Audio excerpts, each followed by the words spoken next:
Show. Welcome back to Anti-War Radio, Chaos 92.7 FM in Austin, Texas. The headlines today, I don't know what to make of them. The Jerusalem Post headline before was White House is planning an attack on Iran. It's now been updated to White House denies Iran attack report.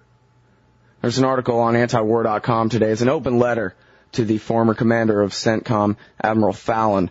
It's by Ray McGovern, a veteran CIA analyst of 27 years, the man who used to brief Ronald Reagan and George H.W. Bush in the morning back in the 1980s. He's a co-founder of Veteran Intelligence Professionals for Sanity, and you can find at least some of what he writes at antiwar.com/McGovern. Again, he's in the viewpoint section there today. Welcome back to the show, Ray. Thanks, Scott. Glad to be with you.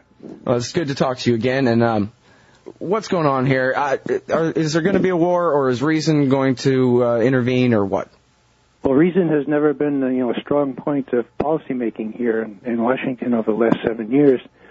So my betting is that unless something intervenes, and quick, we're headed toward a bombing and missile attack on Iran, which would be the most reckless thing that Bush has done to date, and that's saying something.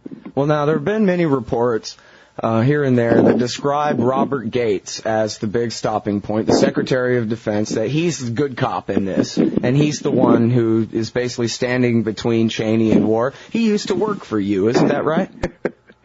Yeah, he did. In the early 70s, he was in the branch that I ran on Soviet foreign policy. And he was a very bright analyst, not as bright as some of the folks I had there, but bright enough. But his very thinly disguised ambition made him a kind of disruptive influence in the branch. And, I took my responsibilities seriously as a first-line supervisor, and so I braced him on that, and he didn't like it a bit. And lo and behold, in 10 years, he was the great guru of the analysis division, because he found a patron in Bill Casey, who found that Bob would support Bill's views that the Soviet Union would never change, and indeed there's a Soviet under every rock, including the rocks in Central America. So in answer to people's question these days as to whether I give any credence to the notion, and it appears here again in the Jerusalem Post thing, that Gates is acting as sort of a brake on this. I don't think anybody can take that seriously. Gates has no influence compared to what Cheney has or what Elliot Abrams has. And indeed, although, when Bush goes abroad, Gates will make a speech which will enhance his credentials as a more reasonable person. When he's interviewed, when push comes to shove, and he's asked, as he was just last month by a New York Times reporter, now, are you on the same page with the president? What he said was, same sentence, same word. Now, that's the Bobby Gates I know. Yeah, and just a couple of weeks ago, he made this ridiculous statement that Iran was, quote, hell-bent on acquiring nuclear weapons. And this is something that you bring up in your article today. I'm living in a parallel universe, apparently here, Ray, where the NIE of last November, where all 16 intelligence agencies agreed that there's been no nuclear weapons program of any description in Iran since 2003. And even then, what do they have? The Israeli laptop. It just doesn't even exist. Nobody ever heard of it. Just right down the memory hole, forget about it. We all know they're making nuclear weapons. Isn't that it? Well, that's it, Scott. And the way they can get away with this, of course, is because not enough people listen to your program and got that right. tune into alternative media. That's the real scary thing. I've been saying now for several years that the biggest sea change I've witnessed in the body politic in the 45 years I've been around here in Washington is that we no longer have in any real sense a free media. Now, it's worse than that.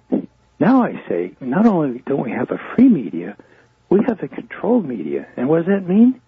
That means that things like this, the NIE which says definitively that Iran, we think, had some sort of work on nuclear-related activity before 2003, but has stopped. That's all gone down, as you say, the memory hole, and the only way they can get away with that, of course, is if the mainstream press and Fox News and the others disregard it. And there are other things that are equally alarming, indicating, in my view, that the press is even more controlled and more subjugated than it was before the war in Iraq. Even more than before the war in Iraq? Yeah.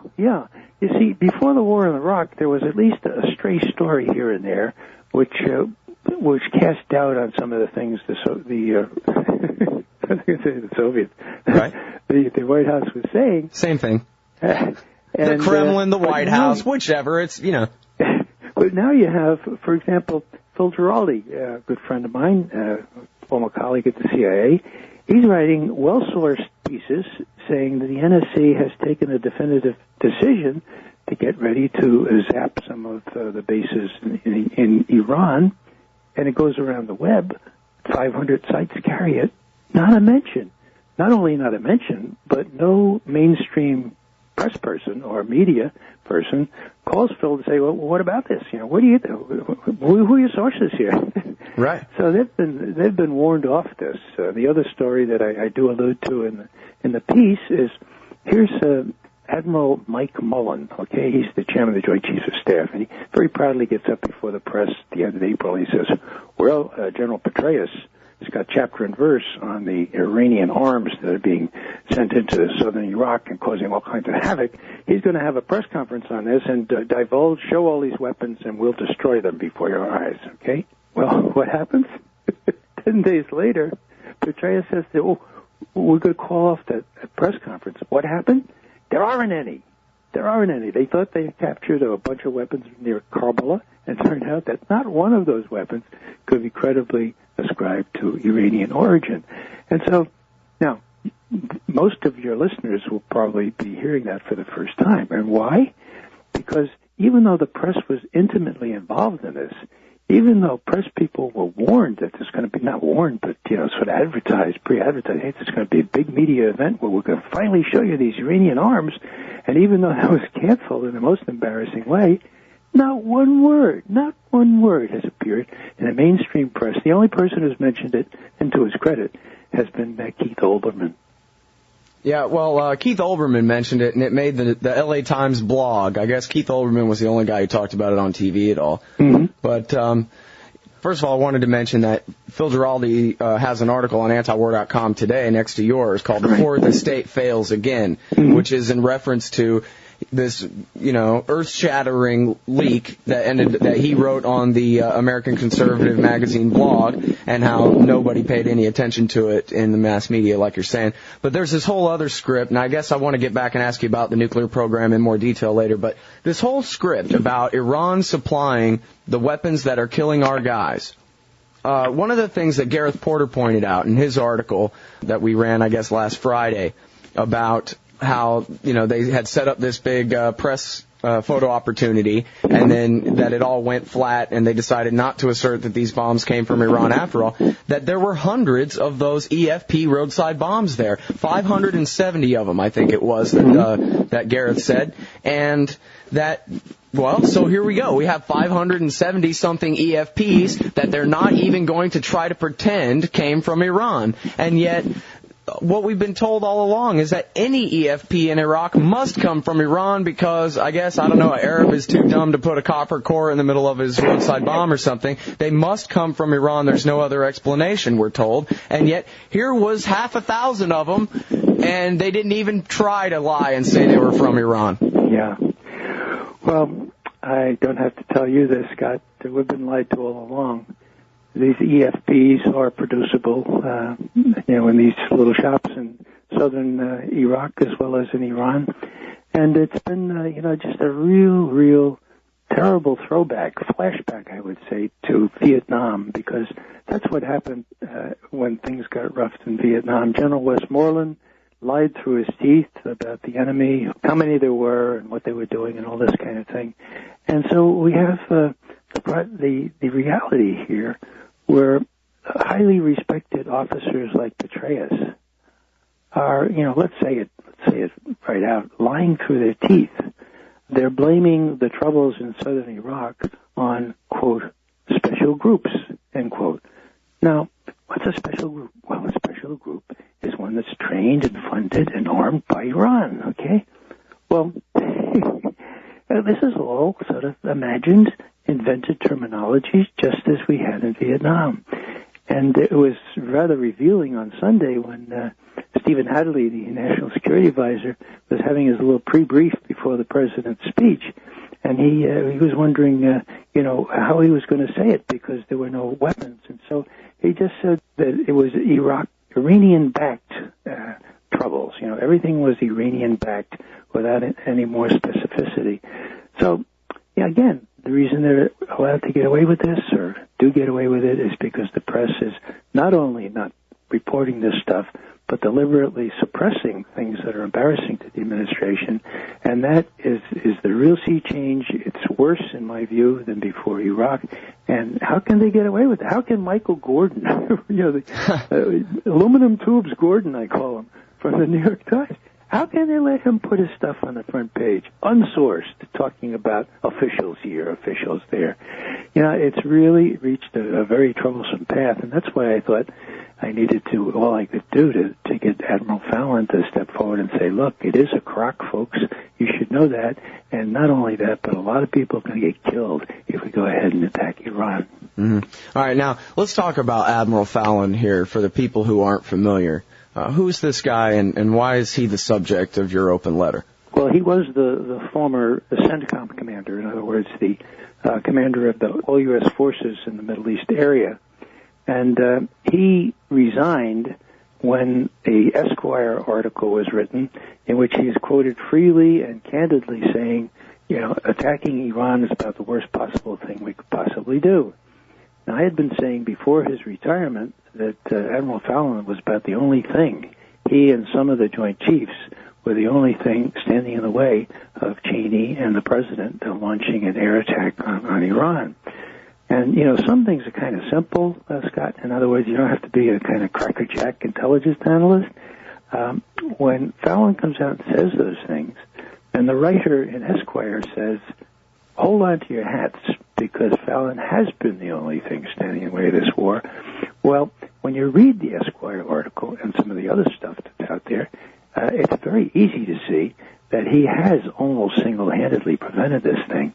And now, as I said in my article, all that's left is a chain of command of kind of martinets, including Secretary Gates, who, if Cheney says, okay, send those blue-suited guys off there in their stealth bombers, and nobody's going to get killed or shot down or anything. Man, this will be just real precision stuff.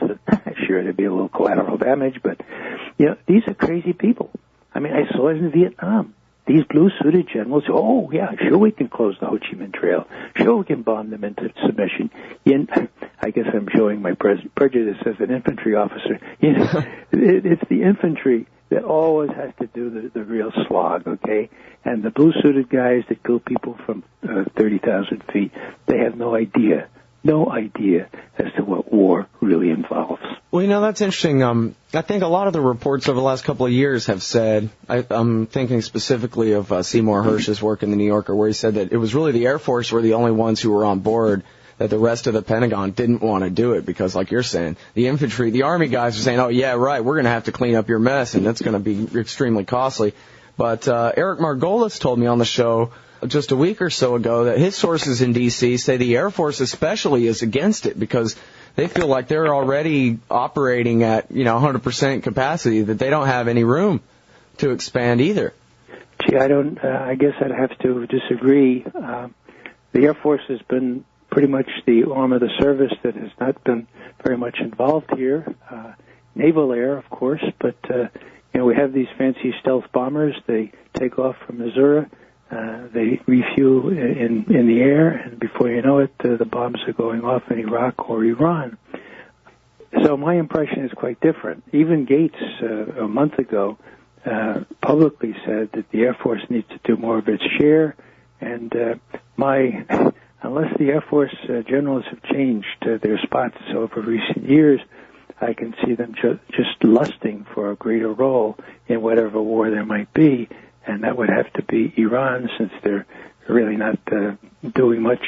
Well, they're not suitable for the counterinsurgency role that's prominent in Iraq. So Eric may be quite right, but that's my gloss on it. Yeah, well, speaking of guys in blue suits who bomb from the air, this is a short clip I want to play for you of John McCain from the other day. I'm told that we do have this video we've been waiting for of this event John McCain spoke at this morning where he talked about Barack Obama, took some swipes at him. This was the phrase that Barack Obama uttered, and this is what McCain's going to be responding to. Barack Obama is talking about the Soviet Union and Iran, saying Iran doesn't pose a serious threat to us the way the Soviet Union posed a serious threat to us. John McCain had something to say about that. Let's take a listen. Right now, Iran provides some of the deadliest explosive devices used in Iraq to kill our soldiers.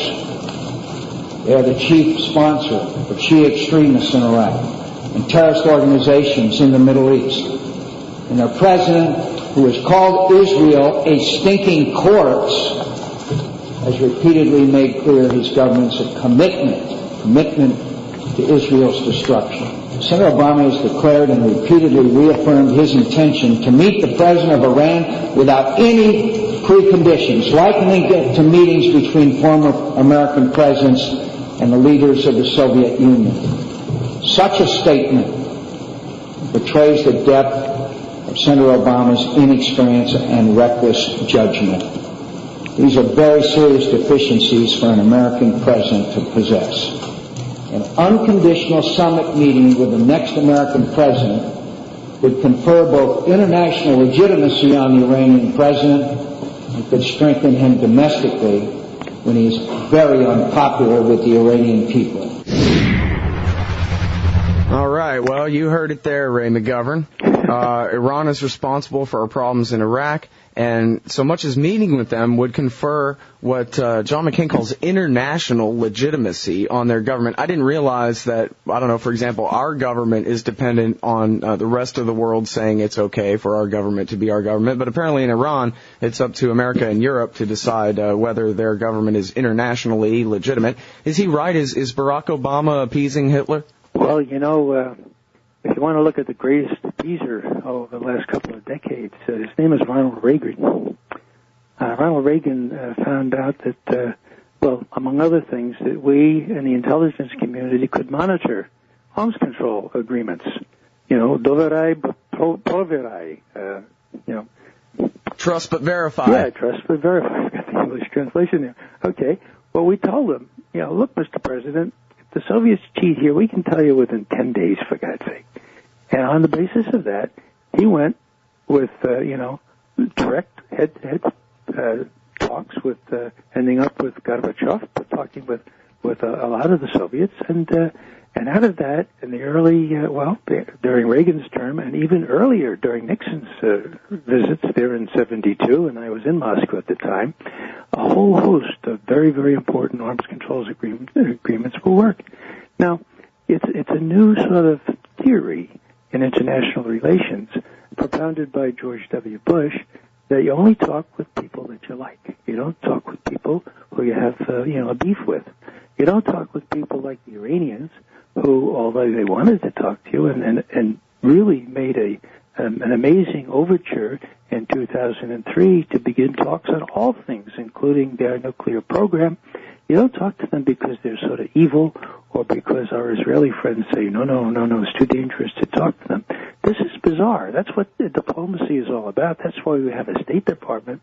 If we have a State Department that only talk to people that we like, what good is it? So it's a bizarre notion, and what we're hearing, of course, is demagoguery. And what we hear McCain saying here about Iran providing the weapons to kill our soldiers and blow them up, well, we've just been through that routine, haven't we? And there were 570 EFPs, explosively formed projectiles, and none of them, zero, came from Iran. Otherwise, you can bet your bottom dollar, Petraeus and everybody else will be waving them before the press, saying, look, they're killing our boys. So McCain is saying, yeah, they're killing our boys, but he has no proof. And somebody ought to say, well, what's your evidence for that, Mr. McCain? Because we were going to have a big press conference about that, and the Army said, whoops, no, we don't really have any proof. So where's your proof? Yeah, nobody asked. A couple of things there. I guess, first of all, I wanted to point you to this Glenn Greenwald blog, which I'm sure you'll enjoy, called Ronald Reagan, Chamberlainian Appeaser of the 1980s, and it's about how Newt Gingrich and a bunch of other of these neocons and members of our current-day war party actually denounced Ronald Reagan as appeasing the USSR by, working out nuclear treaties with them. And of course, they all hail him now as their great flawless hero and so forth. And we see the fruits of Ronald Reagan's appeasement of the Soviet Union. They ended up taking over the whole world, right? Oh, wait. Yeah, just as Gingrich and the rest of them warned. Yeah, there they are, sitting in the catbird seat. This really is incredible. And now, on McCain, I want to ask you whether you think he's a damned liar, or is he really as dumb as George W. Bush? He seems to me as though he really believes these ridiculous talking points, and that he doesn't have any further background knowledge that might shed light or contradict these talking points. Yeah, that's a real tough question to answer. I mean, I know you can't read his mind, but I guess I'm just interested in your general impression. Well, we intelligence types, we avoid addressing the politics of these things. On the face of it, the things that he says are rather stupid. Things that he says are misguided, and most of them are inaccurate. So, whether he believes them or not any more than George Bush believes them, it's really impossible to say, but which is worse, Yeah. I think I mentioned in my article, if Bush really believes that Iran is a threat to the state of Israel, and this requires our country to bomb and missile attack Iran. If I said Iraq, I meant Iran. Well, that's pretty bad. But if he doesn't believe that really, and is still voicing that kind of rhetoric to enable himself to strike out in Iran, that's at least equally bad. So it's sort of an academic question for me. The rhetoric is out there, the preparations are out there, the media is in line even more so than before. And unless that's why I thought maybe Admiral Fallon could step up and say, look, this is why I quit. I took over CENTCOM in 2007, and I had a couple of months to watch what was going on. And what did I see? I saw a bunch of crazy people in the White House. Elliot Abrams, for one, was running our policy toward that area, and Condoleezza Rice, really just kind of a frequent flyer these days. But the vice president and Abrams are doing all kinds of things like trying to start civil wars in Gaza, which they tried to start and got really, really pinged, and Hamas emerged much stronger than before. That was the Gaza bombshell article, right? The Vanity Fair article, if people haven't read that, I had, to get an insight into how feckless and how crazy our policy has been, I have it right here before me. It's David Rose, April 2008. Hopefully you can download it, but it's called the Gaza bombshell, and it's so revealing as to how our policy is being made. And I can just watch Fallon. Now, Fallon wasn't responsible for Israel. That was the only part of the Middle East that he wasn't responsible for. But everything else depends on what goes on there, or most things do. So in those months he had before assuming command, he watched this charade, this crazy thing. And he watched Lebanon. And I guess, he decided to talk to the press, taking a gamble, saying, look, I'm going to tell them what I think. And if come early next year, 2008, things don't get better, they're going to can me, but I'd just as soon not be in the line of fire. I'd just as soon not be in the line of command if people like Elliot Abrams and Dick Cheney are going to order me to endanger our troops in Iraq by attacking Iran. Mm.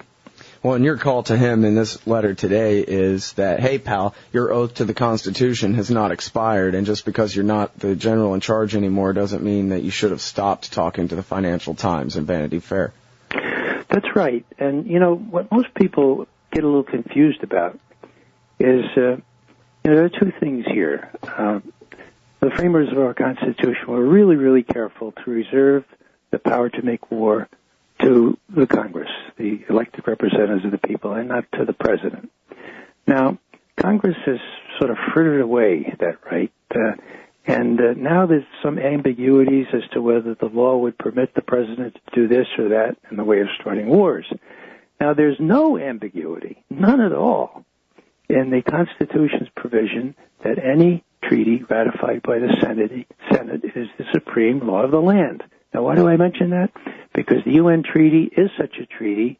It was approved overwhelmingly by the Senate right after the war. I thought, pardon me, Ray, I thought that the UN Charter was simply passed as a law with simple majorities in both houses and wasn't officially a treaty.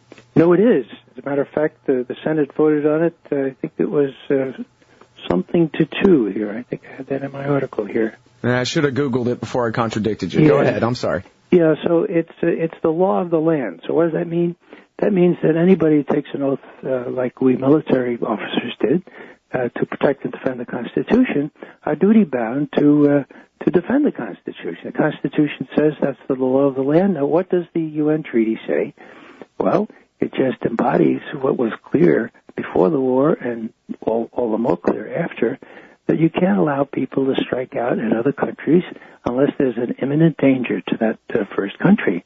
And so it says, look, there is no possibility of an offense against another country without there being an imminent threat from that other country. Otherwise, you have to come to the Security Council, and we will adjudicate it, and we'll give you permission or not, but that's what has to happen. Now, and even the Congress in the Constitution, Article 1, Section 8, Clause 11, only Congress can declare war, not the UN or the President or anybody else. Yeah, that's true, and I feel that strongly, and I think that the subsequent legislation that sort of gives the President war powers, so to speak, is unconstitutional. But, there we are with those ambiguities. What I'm saying is that the clear-cut thing is that this treaty is the supreme law of the land. It does not allow preemptive. It does not allow preventive. It doesn't allow any attack on another country unless that country poses an imminent threat to it. Now, Iraq did not pose any manner of imminent threat to us, and neither does Iran. And so any officer like Fallon or anybody else who's pledged to protect and defend the Constitution of the United States realizes that this, what Nuremberg called a war of aggression, is strictly verboten, and that cooperating with that is to participate in a war crime. And that saying, I was only following orders, well, that doesn't work. That doesn't work anymore, not after Nuremberg. So, Fallon knows all about this. And, I'll say something about Fallon, and maybe this shows my own little prejudices. Yeah, Fallon never tried to be among the hoi aristoi, the big people in Washington. He was always a commander, okay? He never suffered from the Colin Powell syndrome, okay? He was a working-class Irishman from Camden, New Jersey, okay? He went to Naval ROTC, just like a lot of the rest of us went to Army ROTC at Villanova. So he was no sort of golden spoon in the mouth type of guy. And still, he's willing to speak his mind. So he's a different breed of cat, and what I'm trying to encourage him to do is to stay that breed of cat and spring forward now, as he needs to do the kinds of things that his colleagues, intimidated or his colleagues shell-shocked or his colleagues just too cowardly, won't do. And I have some reasonable expectation that he will. It would be nice, the way our government's supposed to work, is the Senate Armed Forces Committee under Senate 11 should subpoena, should order Fallon to come testify and ask him why he resigned. That would make eminent good sense. But Senate 11, I'm sorry to say, has received more money from AIPAC than any other senator in the history of the U.S. Senate. And he also, to give him, to be a little bit more fair, I don't think it's the money. I think that Senate 11 is one of those who genuinely feels that the interests of the State of Israel are synonymous with the interests of the United States. And so I don't accuse him of treason or anything like that. I just think he's terribly misguided, because over the long run, or even over the intermediate run, even over the short run, if you look at what's happened to Israel over the length of the Bush administration, that world is much more dangerous for Israel now. Take Lebanon. 2 years ago, there was a reasonable prospect that Lebanon would return to its rather pacified country, the one that used to be the commercial center of that part of the world, and they had a confessional kind of agreement. They were getting on together, and what happens? The United States government encourages Israel to attack Lebanon, which they do, and get their nose bloodied. And now what do they have? Now they have on their border not the prospect of a peaceful, power-sharing, multi-confessional government, as was the case 25 years ago, but rather a government dominated by Hezbollah, and there's no way to get around there. So these policies are incredibly short-sighted, incredibly myopic if you're looking at Israel's future. And I care deeply for Israel's future, and I think that this whole business about having to follow a policy of might makes right, where we still can, and, delay this or, do this assassination here or use helicopter gunships to wipe out these folks, that's incredibly short-sighted, and that not only are the demographics, but the weaponry and everything else are against an Israel that will not come to terms and talk with people and try to work out an equitable solution to the question of the occupied territories. Those territories now have been occupied for longer than the Soviet Union occupied Eastern Europe. It's more than 40 years now. That should come to an end. But this government, our government, has not encouraged Israel to make any kinds of compromises. And that goes back to what I call George Bush's fixation with the notion that Israel needs to be first and foremost in his calculations. And that's what I think could well lead to an attack on Iran. Well, I want to ask you, you mentioned the comparison between the run-up to the Iraq War and the run-up to this one in terms of dissent. It seems like they have the story wrapped up a little tighter. I guess at least Iran has a nuclear program, and so it's too confusing from there for the average reporter to try to differentiate or something. I don't know. But one major difference, though, between now and then, even though the lies are so very comparable, is the drumbeat then was so loud. And they basically demanded that all of the American people get on board for this thing and let's all cheer it. Whereas the whole spin now is much more subtle. They're laying the groundwork of all these lies to justify the war. But it doesn't seem like they're even bothering trying to get all the different, power factions in this country on board for this thing. I wonder, is there anybody in Washington or wherever in America that wants this war other than perhaps, Lockheed and Northrop Grumman and their lobbyists and the Israel lobby? It doesn't seem like the oil men want it. It doesn't seem like the average establishment foreign policy geniuses want it. Well, that's a good question. Congress is not going to do anything to stop it. That's one of the main problems. What really is ludicrous with people like John Conyers saying, if he bombs, if he starts a war with Iran, well, then we might think of maybe beginning to consider maybe even moving toward slowly but surely impeachment. Well, I'm sure that has Cheney and Bush shaking in their boots. Yeah, right? exactly. So there's no opposition from Congress. So what's afoot here?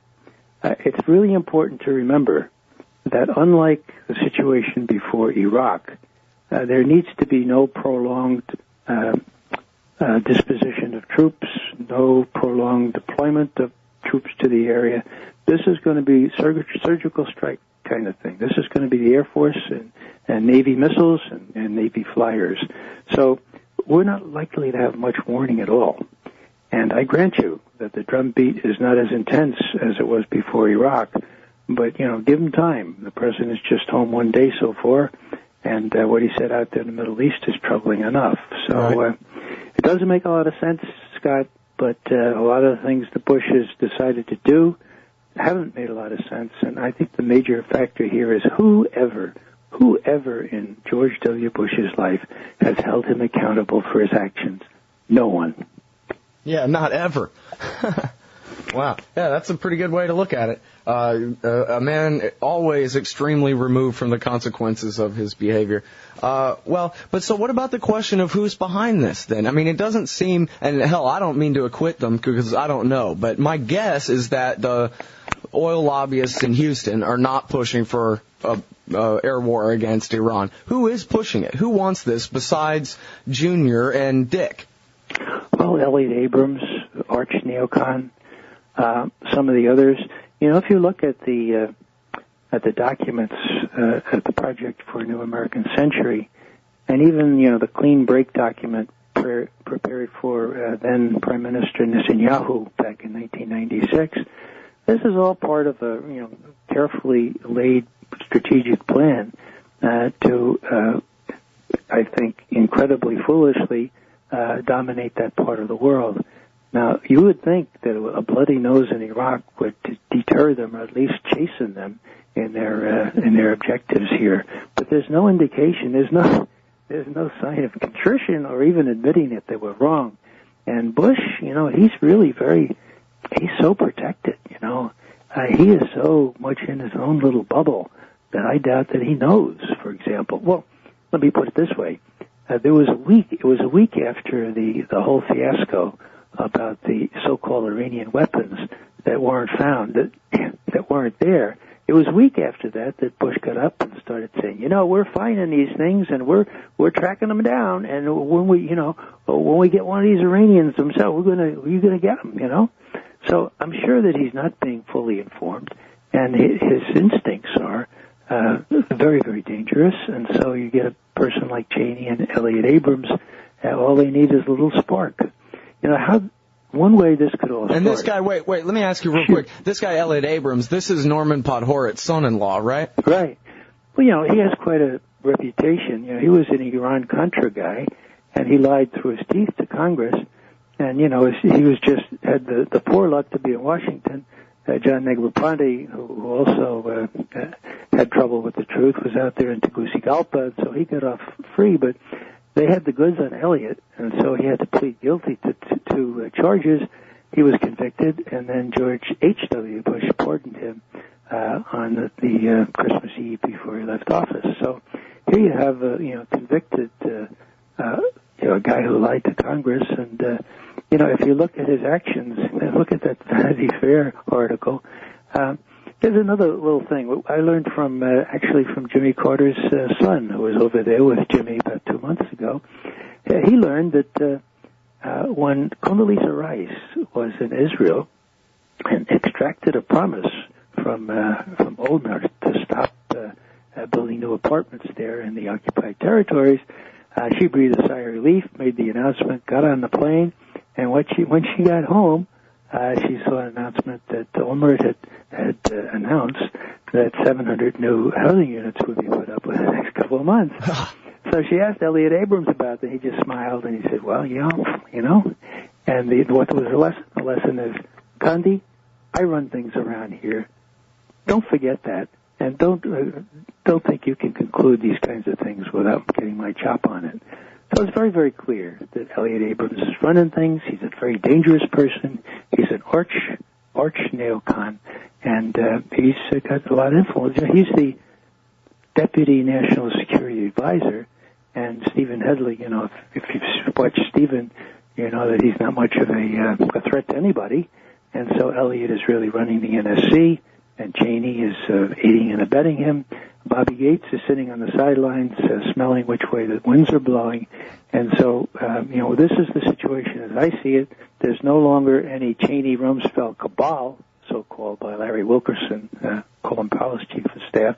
There's just a Cheney-Abrams cabal with Gates sort of playing it safe. And so unless something happens here to intervene, it looks to me very much like Scott Ritter and other people are right, that there will be an attack on Iran.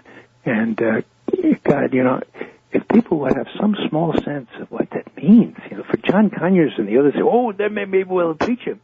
This would be, this would make Iraq look like a volleyball game between Mount St. Ursula and St. Luke's, Yeah. This would be big-time war. Well, now, Ray, we're already over time, so let's just go for it. Tell me what you think are some likely consequences of an air war against Iran. Let's say they don't even start with the nuclear program. Let's say, like Phil Giraldi's article on the blog there at the American Conservative, that they basically just start with targeted strikes on some Quds Force so-called training camps inside Iran. What do you think is likely to happen after that?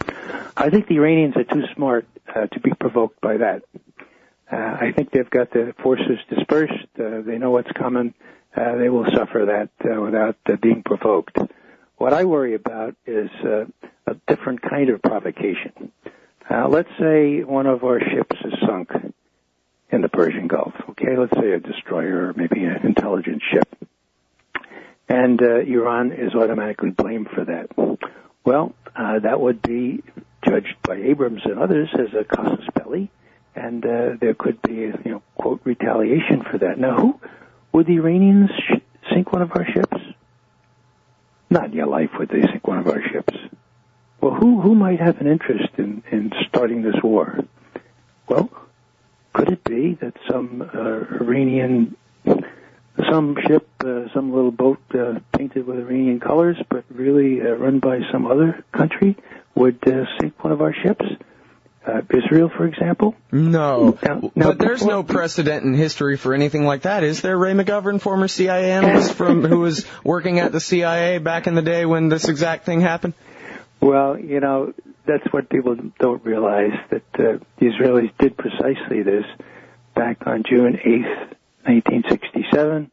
They tried to sink the U.S.S. Liberty and not only take no prisoners, but make sure there were no survivors, by a fluke, by them intercepting a message saying that the Sixth Fleet was sending fighter bombers to do battle with them.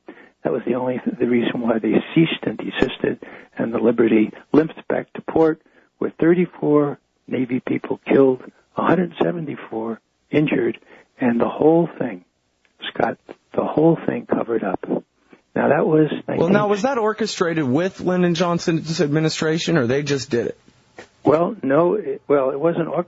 In my view, it was not orchestrated with LBJ, but LBJ did get on the horn with the head of the Sixth Fleet and tell him to recall the fighter bombers that had flown off the carriers to do battle with whoever it was that was striking at the Liberty. He did that personally. He did that, yeah, and we know that because the adjutant to the commander of the Sixth Fleet was sworn to secrecy about that until his boss died, and he died 2 years ago, okay? So we know that. So what does that mean? Well, that means, Scott, very simply, that on June 8th, or in the subsequent years, 1967, the Israeli government learned that it could literally get away with murder. Murder. 34 people killed on that ship, 174. Okay. That they could get away with murder, and the United States Congress, the United States administration, the United States Navy, for God's sake, would cover up for them. And they could have got away with it, except some of those lawyers had a bad conscience, the Navy lawyers, and they've confessed that they were forced to do this. Now, one of the things about this, of course, is that John McCain Sr. was in charge of this investigation, so-called, and that's, the sins of the father can't be visited on the son, but the son gratuitously endorsed a book written by a person that said, the Israelis had done this terrible mistake. Well, if you look at the NSA tapes, Scott, if you listen to the NSA tapes, here's an Israeli pilot saying, wait a second, there's an American flag down. That's an American ship. Control to pilot. Fire. Sink it. Okay? It's not really ambiguous. Now, what is ambiguous is exactly what the Israelis had in mind, and there are a couple of good theories about that which we can't go into now, but it is not at all ambiguous that ship was deliberately attacked with the idea of sinking it, and that the Israelis got off scot-free. So, well, and this was right in the middle of their war with Egypt, right? Well, it was. That's the context, right? Yeah, and one of the best explanations I can give for it is that they were going up on the Golan Heights the next day. They knew that this ship was an intelligence intercept ship. They didn't want to give the U.S. prior notice about this, and yet they didn't have secure communications up that way, and so they just want to get rid of this possibility that the Liberty would tell Washington what they intended to do, and they would have to, contend with the ambassador storming in and saying, "Look, you promised not to go up against Syria." The other equally possible explanation is the fact that this ship, the U.S.S. Liberty, was just 13 miles off Al-Arish in the Sinai, okay? Egyptian prisoners, numbering about 1,000, had been taken in the Sinai. They were a real burden. You had to feed and water and all these kinds of things. Prisoners. 2 Israeli journalists were there and watched the Israeli authorities line these folks up, have them dig their own graves, shot them, and buried them right there. Then they looked up and said, my God, what is that ship right out there? International waters, but just 13 miles out, and they found out that it was a U.S. ship. Not only that, but these crazy antennae were covering and probably intercepting this whole thing. We had to sink it. And it was then that the Israeli fighter bombers and torpedo boats did their damnedest to do that. And there are a lot of survivors from the Liberty, and they can tell you chapter and verse about how it went. The point is that, as George Washington warned us, our very first military president, there is this danger of having a passionate attachment to the perceived needs of another country, to identify those needs with those of our own country, and this just doesn't make any sense, and in this case, can get us involved in a much bigger war. Wow. All right, and on the consequences, you think that if it's a bigger war, you said the limited strikes you don't think would be enough to provoke them, that they'll restrain themselves, but if there's a provocation of the type you're describing, something major that escalates into full-scale air war, at least, against Iran, what do you think they'll do? Or what do you think might happen, regardless of what they want, even? Well, the thing that bothers me most, Scott, and the thing that they could do most readily is with their Shia supporters in southern Iraq, cut the supply line.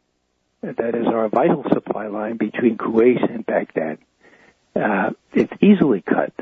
And what would happen then? Well, the way I put it is, instead of taking 52 hostages in the U.S. Embassy in Tehran, they would be taking 52,000 U.S. troops hostage because they would be cut off from their supply lines to Kuwait, and they are not able to be supplied by air from there are just too many of them. And so what would that mean? Well, what really troubles me on this respect is that, the folks running the White House and the Defense Department at this point, they don't really see much difference between nuclear weaponry, these mini nukes, and high explosive armament. That's what we have these mini nukes for. 52,000 of our guys get cornered. Well, we'll threaten them, and if they don't cease and desist, we'll use one of these things. Well, that's how they look at these things. It's crazy, and it's new in our military thinking. But what we have is a bunch of martinets there at the highest level, including Admiral Mullen, and so that's what they're falling back on. If the Iranians try that, well, we'll warn them, just like we warned, Saddam Hussein. We got these weapons, we're going to use them if you act in an untoward manner. Well, that's not going to work. That's one thing that really bothers me, and I'm sure that's one thing that really bothered Mullen. Did he want to be put in the position of risking the lives of so many thousands of U.S. troops in Iraq? The other things that the Iranians can do, they have these little speedboats, like 500 of them, as I understand it, and they have missiles on them, and they can easily take out the oil heads in the Gulf, the oil heads to places where they want to take them out. They can mount terrorists. I mean, you talk about Al-Qaeda. Well, Al-Qaeda has their capability for worldwide terrorism compared to what the Iranian capability is like, a high school football team going up against Ohio State. The Iranians have been doing this for a long time. They have an incredible array of facilities and capabilities to do this. And I'm not talking just about Israel, or I'm not talking about the Middle East. They could do it here as well. So, to mess with the Iranians is quite a different kettle of fish than messing with an Iraqi regime on its back because of the sanctions and because of the war in 91. It's a whole different kettle of fish. That's why the Iranians seem to be so confident. I hope they're right, but it seems to me that they look at it and say, you'd have to be really crazy to attack us because of what we can do. Well, miscalculations and how they start wars. I think the Iranians may be a little headstrong themselves and not realize how very crazy our policymakers can be. People say, well, the price of oil would go up. Well, so be it. I could see Bush saying, we'll get it back down, but it's also conceivable, Scott, that they think that this could help John McCain. If this happened before the election, well, you don't want to switch regimes in the middle of a war. McCain's the kind of guy that can stand up to these terrorists and Iranians and all that kind of stuff. So it's conceivable to me that this would be another double downing by George Bush and Cheney. What do they got to lose after all? Maybe it would help McCain, maybe it wouldn't, but hey, it's the only thing we have. So these are calculus things that I think are going through their heads. And what I see from the propaganda point of view, what I see from the reality that they could do this tomorrow without much preparation and justify it by all these other things that the mainstream press would pick up on indiscriminately, that's really very worrisome. And I hope that Admiral Fallon and perhaps some other folks will come forward and say, look, American people, you ought to be aware of this because this is really, really dangerous. Well, I know I speak on behalf of millions when I thank you for all your efforts along these lines over the years, Ray. You've been really great to all of us and really appreciate your time on the show today. Well, thank you, Scott.